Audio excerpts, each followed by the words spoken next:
All right, guys, let's do it. Welcome in to Rover Sports here on the program on the show. Back here, in the studio, and just felt compelled to talk about an incredible day in NFL football today, and I really caught the latter part of the day. I caught a little bit of Stafford and the Rams, and I did catch that Seattle Minnesota game as Brandon Rodgers enters into the chat. A lot of people are going to come here into the chat. I'll be here for about 20 minutes. It's just great to touch base, especially after an epic game. And let's talk about the epic second half, which was 49ers versus the Green Bay Packers. As G-Men 409, how are you? Aaron Rodgers was just tremendous. He's showing more emotion this year than he's ever shown. He has a sense of urgency to win with Green Bay in his last year in Green Bay. And the way he was able to hit Devontae Adams on that last drive, the fact that he cared so much when he left the ball up to Jimmy Garoppolo. And I got to hand it to Jimmy Garoppolo. I've always been a fan of Jimmy G. I think Jimmy G, I know that he got bailed out a lot by the refs tonight, but he still made clutch throws to George Kittle. He still gave his wide receivers chances like Deebo Samuel and Brandon Ayuk. I thought that he did enough tonight to win the game, and he also led down that clutch 2-minute drive. There's not many quarterbacks in the NFL that can honestly, on that final 2-minute drive, lead a team down like that and take a lead. There's only a handful of guys, and that's why Jimmy G is 26-8 as a starter. And the fact is that Jimmy G is throwing the ball from different arm angles now, and it was a fantastic game. They definitely gave him too much time, and with Justin Tucker, with Mason Crosby, great kickers. Kickers are just getting better, and with pass interferences and offensive explosions, great quarterbacks like Lamar, like Aaron Rodgers can make things happen. But G-Men 409, I appreciate the comments. Um, and everybody here. I'm going to get to all of your games. Going to certainly get to the Giants. Manny Flo, I believe that you're a Raiders fan. The Raiders are honestly my favorite team to watch in the NFL because G-Men 409, the New York Giants are a disgrace to football. And I got emotional a couple of weeks ago talking about them losing to the team from DC, from Landover, Maryland, when they lost by 1 point to the team in Maryland. When they lost, I was getting very, very upset. But, now I just know that the New York Giants, as good as they might play and might compete, they're never going to win because they can never score enough points. They're not talented enough to separate from teams. They're good enough where they can stay in games, so they're not getting embarrassed like the Jags and the Jets.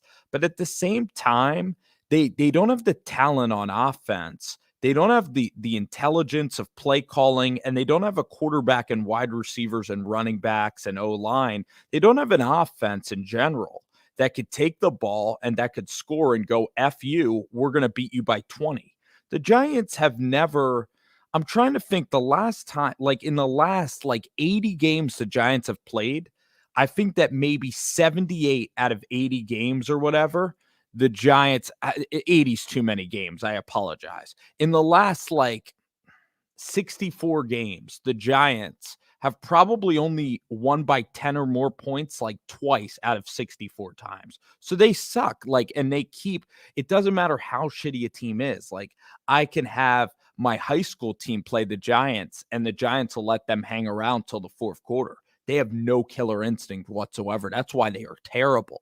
They're kind of like the Dan Quinn-led Falcons. Chris Senior's in the chat. He knew about the old days of the Chargers. But what I was going to say is, man, oh man, great win for the Chargers. at Kansas City. I'm not worried about Kansas City. I'm not going to fall into the media trap of, oh, Kansas City's in big trouble. Their defenses are always really bad to start off the season, guys. I mean, come on. It's still Patrick Mahomes here, all right? It's a really good win for the Chargers. I think that Brandon Staley has the potential to be a legend, to be a legendary coach. I like Arthur Smith as well, but Staley is looking like an absolute beast, and I love his post-game press conferences. But also my friend Jabari is here as well. Hope he's still here. Spotlight Raiders talk. Oh my God, should I talk I want to talk about that Raiders game. Jacoby Brissett was driving me absolutely nuts because I'm loving this Raiders team. Like, I love the guys on the Raiders. You know, I'm talking about Ruggs. I'm talking about Josh Jacobs, Max Crosby, Trayvon Mullen.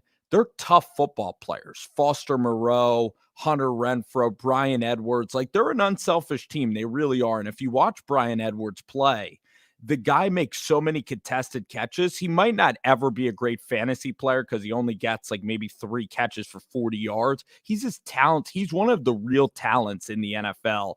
And the Raiders games are just unreal. I mean, they had Jacoby Brissett on the ropes today. He scores a touchdown. He leads an incredible drive. I got to give it up to Brissett. He played great in the fourth quarter, and he scored a scrambling touchdown, a scintillating drive, ties the game it ties the game at the buzzer, and then the Raiders give up a 2-point conversion. You got to be kidding me with that. Then the Raiders, Derek Carr and Waller, they can't score a touchdown. And then in the end, what ends up happening is that Jacoby Brissett breaks another tackle and hits Gesicki on 4th and 20. I was losing my mind. Then, of course, Sanders makes that field goal. I was losing my mind all day today. Losing my mind.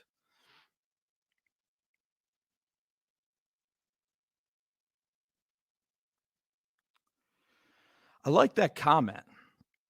I like the comment from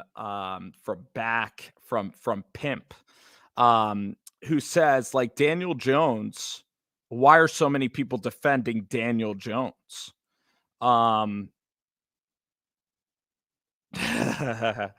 Chris Senor, it's funny. You guys are great tonight in the comments, but the Raiders find a way to win. I'll talk about Daniel Jones now. He's a decent quarterback, but when it's time to score in the red zone, he takes horrible sacks. He doesn't get the job done. Unlike Jimmy Garoppolo, who actually can move the ball, or unlike even Kirk Cousins that can find ways to score points, Daniel Jones can't score points. Even against the Steelers, you saw it rookie year. Yeah, he might go on these 15-play drives and look great in 13 plays, but it doesn't matter. In the red zone, can you score? And this is his 3rd year. He's just not that great. If he's a decent quarterback in this league with Kenny Golladay, with Shepard, with Barkley, they find a way to make it work. And as a quarterback, you're in control of your offense. And guess what? The Falcons tie the game up at 14. You think Jones, drives them down the field for a field goal? Doesn't happen. Look at the games today. Lamar Jackson, 4th and 19, makes the play. Look at Aaron Rodgers and Garoppolo tonight. They both make plays at the end of games. Look at Dak Prescott, makes plays. Jalen Hurts can probably be clutch and lead a team down. Even Jacoby Brissett as a backup looked terrific today, making big-time plays in those moments. And Daniel Jones isn't that guy. And the Giants, I'm telling you, their roster isn't horrible. And the next coach that probably comes in here, there's a chance that they're still going to be all right next year and stuff. And once they figure out it's a culture change, it's a mentality of losing, they need to upgrade the quarterback position. It's looking great because Chicago and the Giants are both doing really poorly. And then Malik Willis is, I know that a lot of people are going to say other quarterbacks, but Malik Willis to me is head and shoulders above any other prospect in this draft class. And the Giants are going to be looking there, and that's just what's going to happen. And then am I going to get really excited when they get Malik Willis and a new head coach maybe next year? I'm going to wait and see. I've had enough losing and enough prognostications on the Giants, but it would certainly be a new look to be. It would certainly make the team more interesting if they get Malik Willis. I mean, Jones, I was watching a little bit today. Colin Johnson, he looked all right. He's getting a tiny bit better, but I was still out on Jones anyway. We'll talk about Derek Carr. Derek Carr and Darren Waller and the throws he's making, it's big time. And the throw he made to Hunter Renfrow, he understands the offense really well. That offense is a joy to watch. Peyton Barber looked like he was 25. I had no idea it was Peyton Barber today. Kenyon Drake out of the backfield. The D-line didn't get there in enough time to get to Brissett. And when they got their hands on Brissett, they didn't make the plays that were necessary. But I thought Mullen was unbelievable today. I thought the secondary really fought today. That was a horrible pass interference call that allowed the Dolphins to get down there. It was a horrendous call. The NFL is the king of horrendous pass interference calls. A horrible roughing the passer call on Jimmy Garoppolo today as well. The 49ers were really bailed out by the refs. Devontae Adams gets lit up, no penalty whatsoever. Jimmy Garoppolo gets touched, nothing happens. I really do believe that the refs care about the outcomes maybe of some of these games.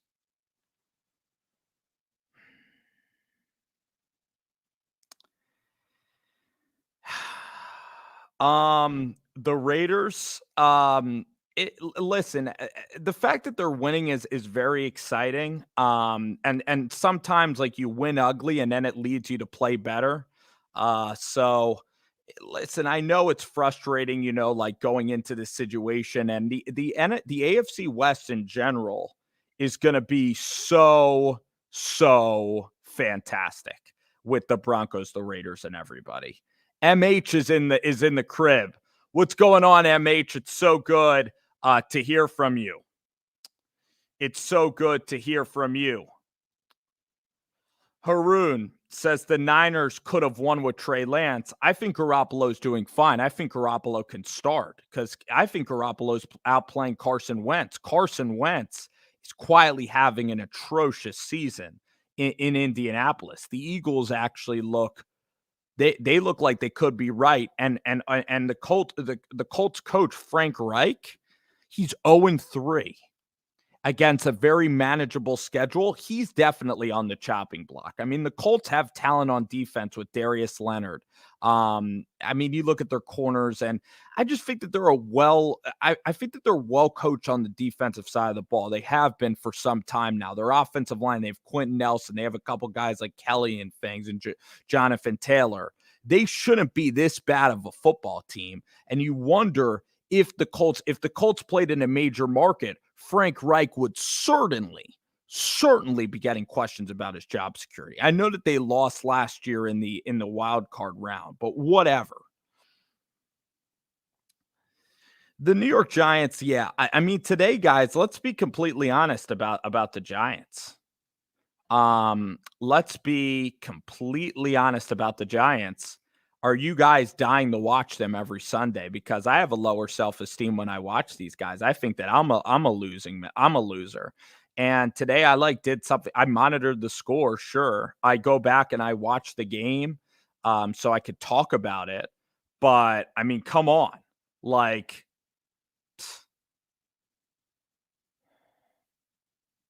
this team has no pop. And G-Man 409, like, I think you're right. I think if this team got like a Deshaun Watson, I mean, Deshaun Watson is a guy that's proven. The Giants will never make that move. From a PR standpoint, they just won't do it. They need a Malik Willis. They need I've liked what Kellen Moore has done in Dallas for a long time. If Bieniemy comes aboard, that could even be exciting. Now, I want to see Bieniemy. I really want to see him like get out in the public more. Like some teams have great media training sites, and Kevin O'Connell is going to get a look too. there's going to be offensive coaches, and the Giants tried an offensive coach with McAdoo, but let's try an offensive coach like a McVay that really like is younger, understands the players better, has a little edge. Like tonight, you saw Matt LaFleur has edge. Brandon Staley has some edge. The young offensive coordinator that the Giants are going to try to hire to replace these guys, he's got to have an edge of winning and winning big and not just staying close in games. And Joe Judge is obsessed with playing situations. He's obsessed with form tackling. He's obsessed with everything but explosive plays and winning. And Joe Brady is also another guy that I think would be really, really exciting. I mean, come on, you have the Bears who look awful, and you have the Giants first round pick. These are going to be two high picks. And then you have a guy, Malik Willis, with one of the strongest arms ever, who's really mobile, who's battled from adversity, and who's made Liberty relevant. And he's definitely the one quarterback in this class that for the next year, it has no real question marks to him. I mean, he's fast, he has a strong arm, he has touch and leadership skills. Everybody else, like Carson Strong, is immobile, has had multiple knee injuries and is immobile. You look at, Rattler is not playing his best football at all. Sam Howell is short. Rattler does not have the size. So, Keaton Slovis is going to go in the third round. Will Levis is a guy who's going to impress at his pro day, but there's other names probably out there. I mean, Joe Judge, the fact is about him is he can't win these games. And I thought that Judge would actually be pretty good. I was excited about him last year for sure. But he doesn't know how to manage a football game at all. He doesn't know when to go for it. He doesn't have that killer instinct. And Blake Martinez and all these guys like Galladay and yes, they don't have fast guys on the edge. And that's the thing. You need speed. You look at the Ravens, they just get fast guys. You look at Kansas City, speed. And the Giants lack speed. Their defense lacks a little bit of speed and juice, and their offensive line is just not getting figured out. And it's tough to play offensive line football, 2021 smash mouth football with like a Saquon Barkley. Saquon's not a smash mouth guy either. You got to really move him out in the passing game, and maybe another quarterback would unlock Saquon a little bit more than what Daniel Jones is doing, but it's always the offense. I mean, the defense at last year played really great. And today, they even held Atlanta in check. The offense can't put up points. It's the same story every single week. So I'm numb to it. I was numb to the Giants losing. Even seeing Marabud, I know you guys are a little bit excited about that because now their feet's getting thrown to the fire. And that's the advantage of being a fan of the Giants, is that people care. And that's what's great. The Lions, for example, when they lose, it's very tough. When the Jags lose, it's UCF, Jaguar, and a handful of fans. Leonard Williams could end up being like that defensive lineman that gets overpaid. And if he's not getting sacks, it's tough to see. The Giants went all in for this year, and it's not working. They're 0-3. The Falcons was a must-win game. They're just a bad team. And then they might play the Saints really tough. It doesn't matter. You're in too big of a hole. You had great chances to win 2 games here. So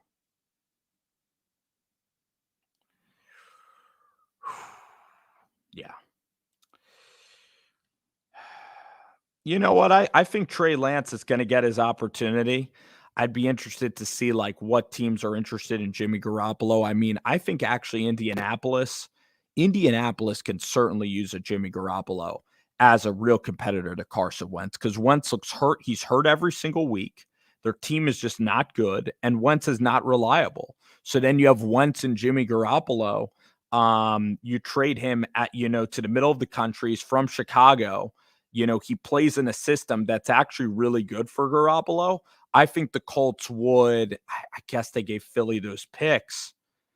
I think that the Colts would potentially give a really good offer for Jimmy G, and it would be really good for Jimmy Garoppolo. Very interesting, Brandon, as well. The Giants can certainly upgrade, get Garoppolo, get other people, try to trade for Drew Lock. I mean, Jones is all right. I mean, people are going to say that his numbers looked great today, and he was fine. But I got to watch a little bit more of the tape. But I've just never really been enamored with Jones this season. I've been off of Daniel Jones, and he just he can't convert in the reds. The guy cannot convert. The team cannot convert in the red zone, and it's not changing. We've seen it for 3 years. It'd be foolish to think that the Giants can change this. Oh, Alex, and you know what's crazy about Joe Judge is Joe Judge is turning into a robot now.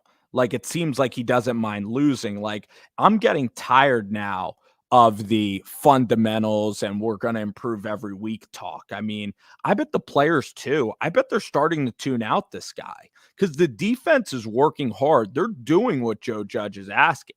They're a hard-working team. It's just that they don't have aggressiveness from Garrett and their offensive coordinator. They don't have a quarterback and a coordinator that could really string together points. You have Saquon, you have Galladay. You need an exciting quarterback. I would say that I'm trying to think like you put Matt Stafford with the Giants and you put like a young coordinator with the Giants that's very aggressive. This Giants team could actually be pretty damn good. That's what it's about. When you look at the best teams in the league, like the teams that are consistent, you got to have a decent quarterback. I mean, that's the point. You got to have a top 10 quarterback or top 12. You look at Kirk and Derek Carr are pretty damn good.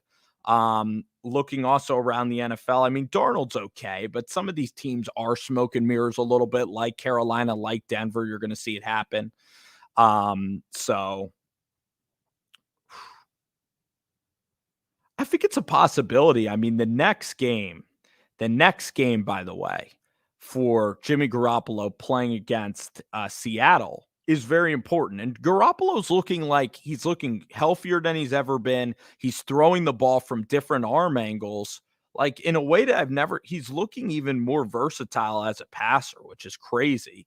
Now, still hitting deep balls. I mean, he hasn't been perfect, but he's looking more nimble. He did make a really good play to draw the pass interference. The guy's showing some swagger, and it's just good to see healthy Jimmy Garoppolo. And final drive there, it was great to see him come through. He's 26-8. It's hard to find quarterbacks with better records than 26-8.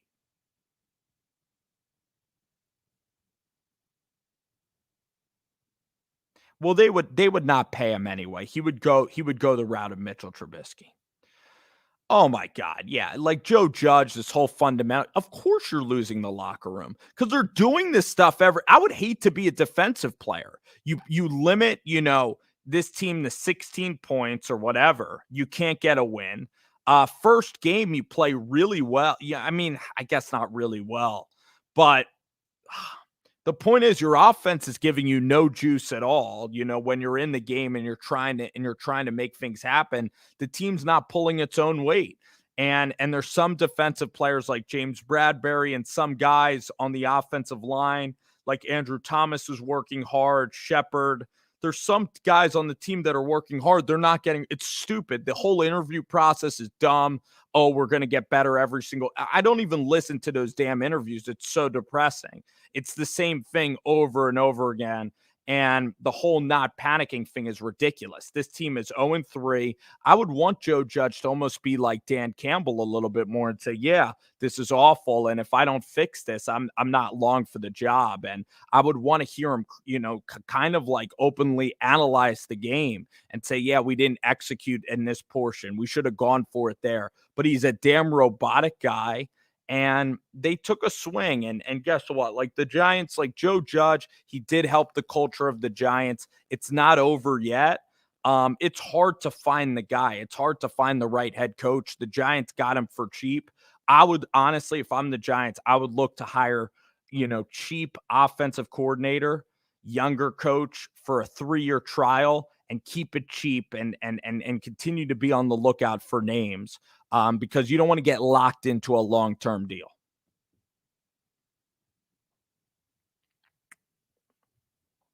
I agree, Bob. You look at what ended up happening with the Niners today, And the pass rush just wasn't there. I thought Jimmy G executed in the second half. He made enough plays to win. I mean, in the first half he was shaky. Obviously, the fumble's a little bit shaky, but he could still be accurate. Um, his connection with Kittle, like Kittle made those huge plays at the end of the game. I still liked what I saw from Garoppolo. I really did, but I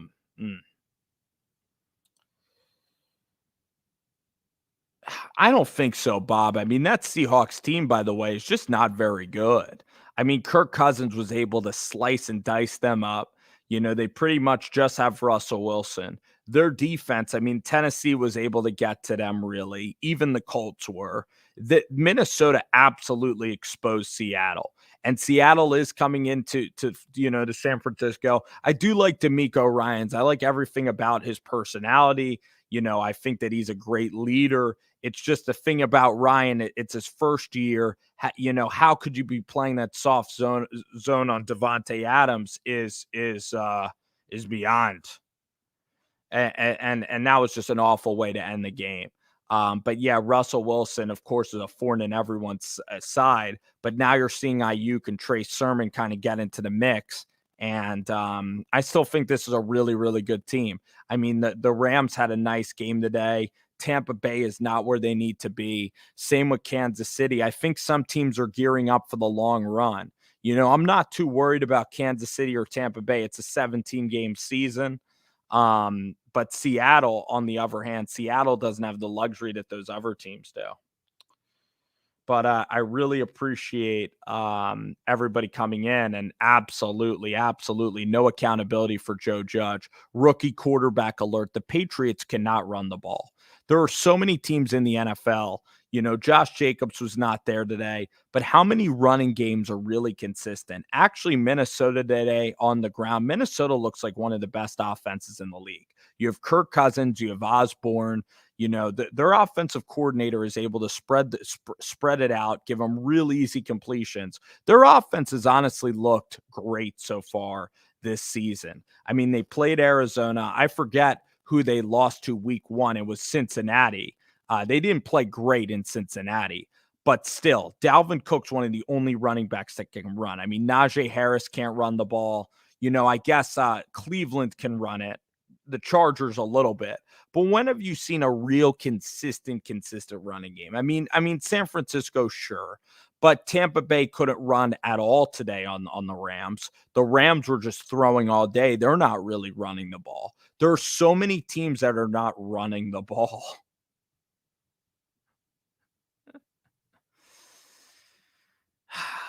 But I do like the stretch plays and the 49ers. I think Trey Sermon, though, is a powerful back, and you just got to be explosive with running the ball. But so many teams just cannot run it. The Giants can't. The Steelers are certainly in so much trouble. It's unbelievable how awful their offense is. The Steelers are just awful. And I know that they've held on to Mike Tomlin for so long. Sometimes the best organizations hold on to their guys a very long time. It is sad to see Ben, kind of at this stage in his career. This is his final year.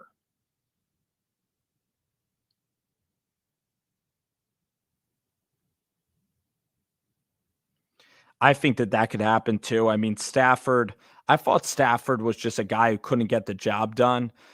Kind of the opposite of some of these quarterbacks who have good win-loss records. And everybody who said Stafford going to LA is going to be a different guy. I mean, it's really impressive. I can only remember Matt Stafford and Ryan Tannehill. On the other end of the coin, you have Carson Wentz. Now, could Sam Darnold be like Matt Stafford and Tannehill? I mean, could Stafford and Darnold keep up this level of success in a new location year after year when in their old locations they had opportunities to win games even on crappy teams and would not like seize momentum really? Stafford was okay in Detroit, but he had games where he had the opportunity to have the Lions win playoff games in certain situations. And he wasn't like that MVP he was never unbelievable in Detroit. Maybe one year where he threw for 5,000 yards. He is playing him and Cooper Kupp. Cooper Kupp, probably the best wide receiver fantasy wise in all football. He's playing like a top 10 wide receiver. Cooper Kupp is this year. And Stafford is an MVP candidate. And a team that nobody talks about anymore is the Buffalo Bills and Josh Allen, and what Josh Allen did today with Emmanuel Sanders throwing for 4 touchdowns and over 300 yards. And that Redskins defense, the defense that everybody in the NFC East pointed to in Maryland, that defense in Maryland is not the defense that everybody expected from Maryland. And the Giants had an opportunity to go out and defeat that defense last week. And overall, that organization in Maryland in the NFC East is not doing its part. They are not living up to the billing. Could you blame it all on Ryan Fitzpatrick's injury? Probably not. I know Heineke did all right, but listen, maybe it's just Buffalo. They are 1-2 right now, and the Chargers, I guess, look pretty good. So the strength of schedule for that organization is looking pretty good. The Cardinals, yeah, they went down to Jacksonville. I don't trust Arizona completely. I mean, they kind of play like this crazy style, where their defense, even Minnesota was going back and forth with Arizona. I don't know if Arizona, listen, when it gets to the winter weather, are they going to be able to run the ball and play really physical defense? Are you going to trust that defense in Arizona? Kyler is playing well. They are 3-0. There are certain 3-0 teams like Denver, for example, the Raiders a little bit. The Panthers, and I would say the Broncos, they do not look to me like dead 11-win teams. Drew Lock, they do have Kellen Mond out there. I doubt that they're going to give Cousins a big extension. That would probably be a mistake. Cousins is playing great, though, this season. He really is. He's executing the offense. He made a really tough throw fading away today. The scheme is great, but hey, he's rolling with this team. He's helping Justin Jefferson become even better. He's helping Thielen. So Kirk Cousins, 300-yard games every single week, 3 touchdown games. I mean, they're executing. Baltimore today, they won ugly, but that's what the teams do. And it's so frustrating for Detroit. They had a 4th down to win the game. Detroit needed a win like this. You're Dan Campbell, you need a damn win like this. Like, look at Atlanta now. They're 1-2.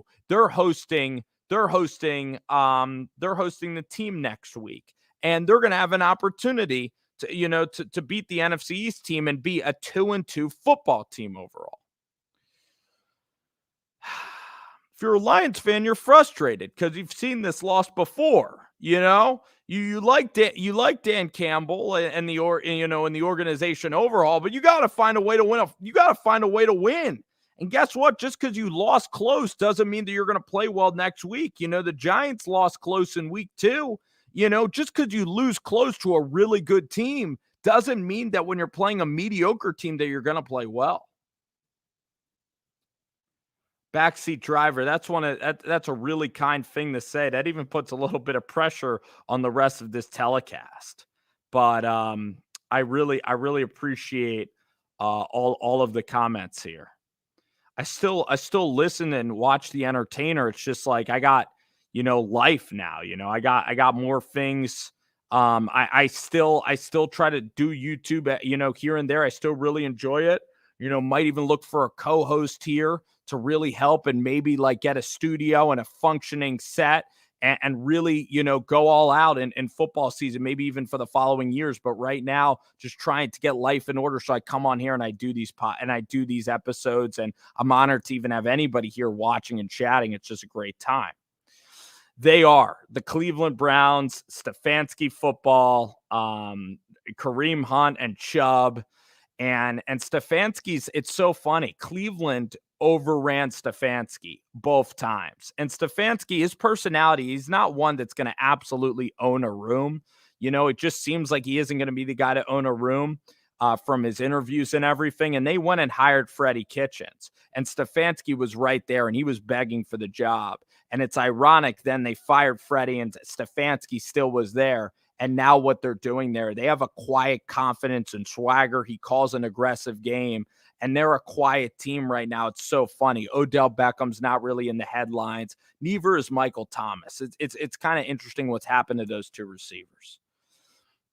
The one thing, Alex, I got to say about Kenny Golladay is I love him showing the emotion that he showed getting in the face of Daniel Jones, because that's a guy who cares. That's a leader on this team. You got to have guys that aren't robots. Joe Judge wants emotionless robots, and that's the frustrating thing a little bit about Matt Patricia and some of these Patriots guys, and that our worst fear is coming true with a Patriots guy is that they're emotionless. They're all about the process. Eventually, you have to win, though. You have to win to gain that confidence that what you're doing is that what your work is that what you're doing is worth it. You have to gain that confidence by winning. You have to see tangible evidence that your work in practice is paying off in victories. And that's not what's going to happen. I can't wait to go back and watch that Eli thing. I'm going to try to get up to the Raiders game. I'm only going like once a year. It's almost like a religious person going to a high holy day, or you have to visit like your old like alumni day of a school. That's like going to a Giants game. It's like, yeah, you have to do it once a year.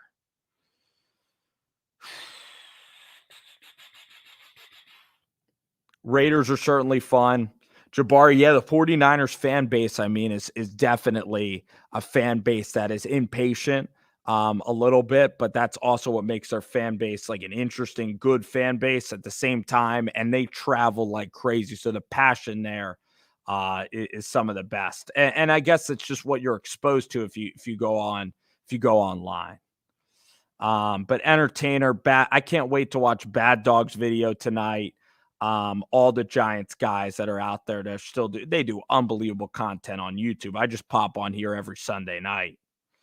Spin that wheel. Damn right.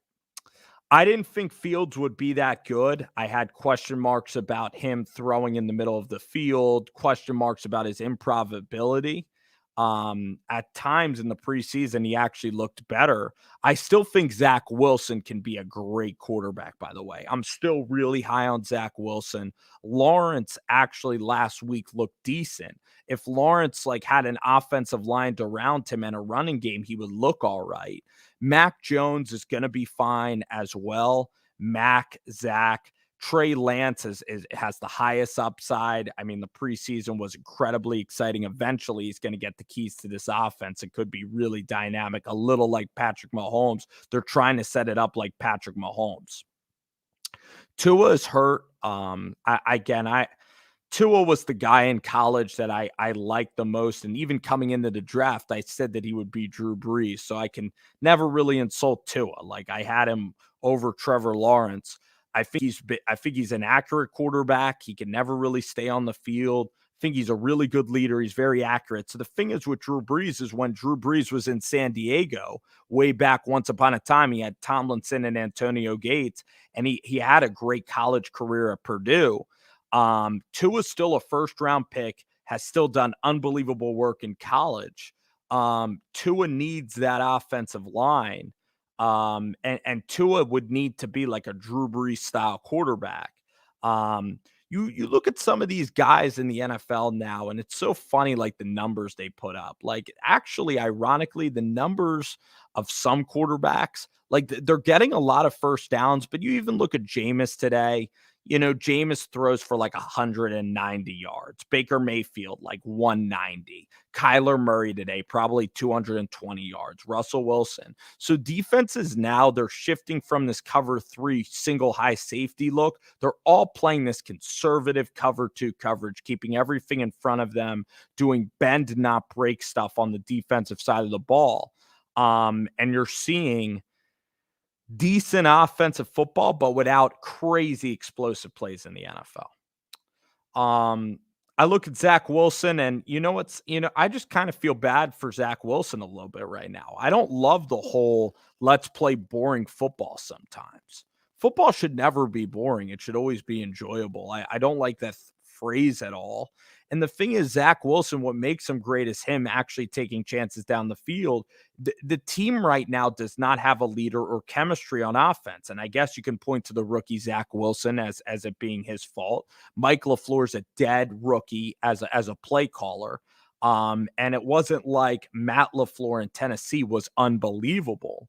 But at the same time, the Jets should probably look to acquire somebody that has veteran level experience. Their defense actually flies around a little bit. Their offense is a joke. Their offensive line, I guess they're dealing with injuries, but Zach Wilson is having no fun playing. And his confidence right now is completely shot. The play caller has no confidence or feel for Zach Wilson either. And it's difficult. I think the Patriots with Mac Jones, I mean, if you looked at his pick six today, Gianno Smith fell down. He's actually playing more in structure. And the Saints defense today was just ridiculous. The Saints looked more like week one than they did in week two when everybody was missing because of COVID. They went up to Carolina. They looked like crap. So I assumed New England and that defense would be great. This is weird to see Bill Belichick lose at home by 2 touchdowns to Sean Payton. I don't know if the Patriots, like, this loss was just awful. I don't know what the heck is going on with Bill Belichick and with the Patriots, and if he can get his stuff together. And this week against the Bucks for the Patriots, they can't go 1-3, so they got to make something happen this week.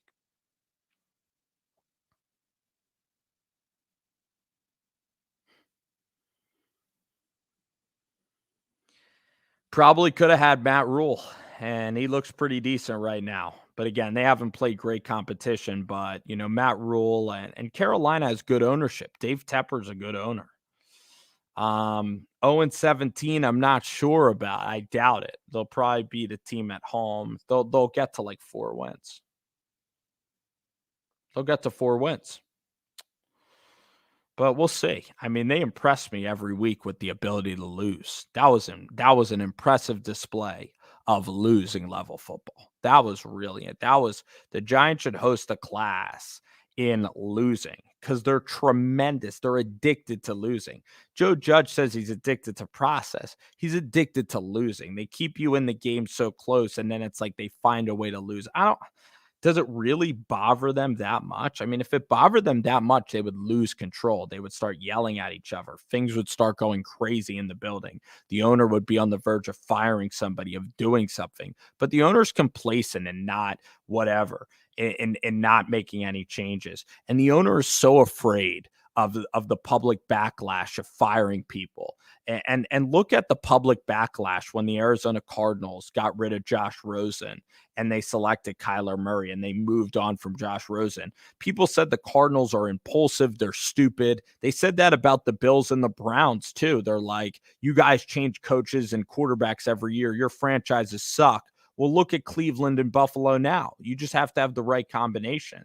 I mean, the NFL, these games, you guys watch it. There's not a lot of separation in this dang league. And Alex, I mean, I don't even like Mike Vrabel really either. I mean, Herbert would have been under the gun from day one. It was just something. Josh Allen was there too. I mean, I guess you can do that stuff all the time. Even Mac Jones. Jalen Hurts is playing better than I thought he would, and the Eagles look competitive so far, but I think the Cowboys have a great chance tomorrow. That is right, Jeremy. You got to spin that wheel, my friend, and I do think Zach Wilson is the guy. The offensive coordinator is up in the air. Robert Saleh, I'm excited to listen to his post-game presser probably right after this live stream. So this is so much fun. John, I would say that the Giants in the 2022 draft, I mean, I guess my dream is Malik Willis. My dream is like a Malik Willis and like a Kellen Moore as a head coach, or a Kevin O'Connell or an Eric Bieniemy, somebody who will run Malik Willis, zone read options and get Malik Willis extending plays. And trust me, Eagles, Cowboys fans, they don't want to see Malik Willis on the New York Giants. I think Tony can be effective. I watched him at Florida. Guys like Tony, you put Tony in like an offense that like a Ravens or Kansas City. You watch the guy does have ability.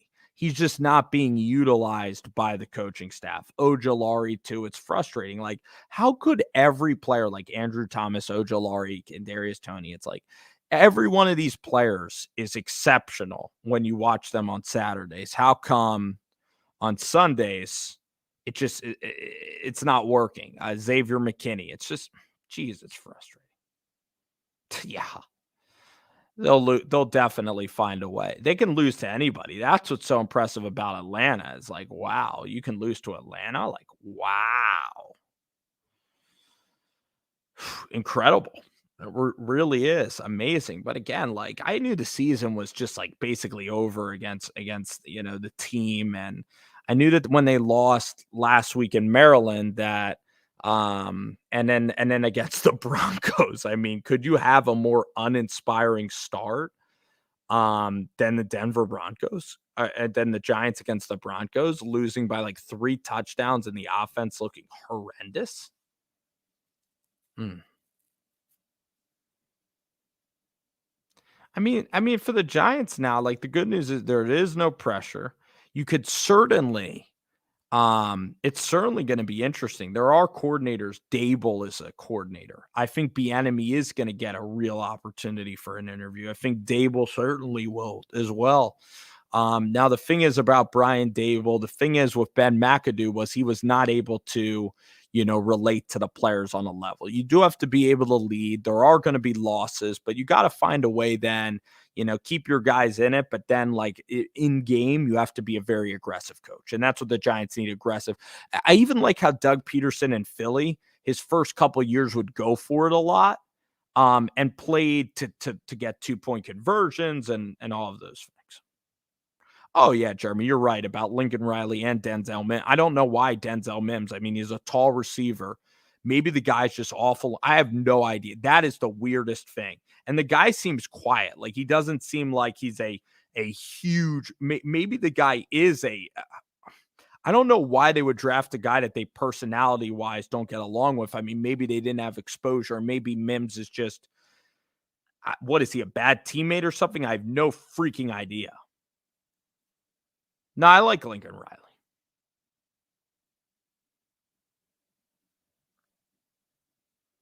Denzel Mims is like 6'3", like, geez, maybe the guy can't separate. The guy Hakeem Butler was kind of the same way in college, but like Colin Johnson, I guess, making plays for the Giants. Is Carolina for real? I Watching the Saints today, I actually think the Saints, like with Jameis and with Alvin Kamara, and now McCaffrey's hurt again. Like now that McCaffrey's hurt, you're now going to you don't even have Mike Davis there. You have a rookie from Oklahoma State, and then you also have the guy CJ Anderson, maybe, or you have a power back. So they are really in trouble. Defensive linemen like Dexter Lawrence, Slayton in the fifth is not terrible. It is Darius Slayton. It's so funny. Hernandez really hasn't panned out. Maybe Thomas is getting a little bit better. You still have to have McKinney. Still see if that works out. Shepard wasn't Dave Gettleman. Maybe Nick Gates was like undrafted, just stumbled to the Giants. Lemieux is a physical guy that I think could be pretty good. DeAndre Baker really failed. McKinney, Sam Beal does nothing. Gettleman is, he is just horrible. DeAndre Baker. I mean, I'm trying to even go back. I mean, listen, maybe the kid Williams from Oklahoma State will be somebody. The Robinson kid looks unbelievable on tape, like Ojolari. Lorenzo Carter at times will make plays. So for a fourth round value, it's not bad. So when the defense goes, like when Dexter goes, when Leonard Williams, like the way that they played Seattle, like the defense, even McKinney, the Jabril Peppers at times. Yeah, exactly. Exactly. Exactly. Like the defense can give you some juice and the defense can give you energy. The offense is a joke. It cannot score, cannot hit an explosive play, and it'll never change. It's a Jones problem for sure. Jones definitely has trouble seeing the field and making the throws, and the coordinator, and they're never going to address it. I guess they're too dumb. They don't realize that the name of football is hitting big plays and getting easy points. The name of the game of football is getting easy points. Who can achieve easy points is most likely going to win. You look at the Rams, you look at Seattle. Well, Seattle's not that great, but look at Green Bay. Aaron Rodgers can get you an explosive play quickly. Of course, Kansas City and the Ravens. So, alrighty, guys, I'm gonna head out. This was so much fun. Um, really appreciate everybody stopping by. It's so much fun to get the thoughts out on a Sunday night. Even release a couple shows with some good buddies of mine that talk a little gambling picks, and just having you guys here talking with y'all is awesome. So I do appreciate everybody tuning in to the show, whether you're watching it live or on replay. This was a blast. All righty, take care, guys. Have a great night.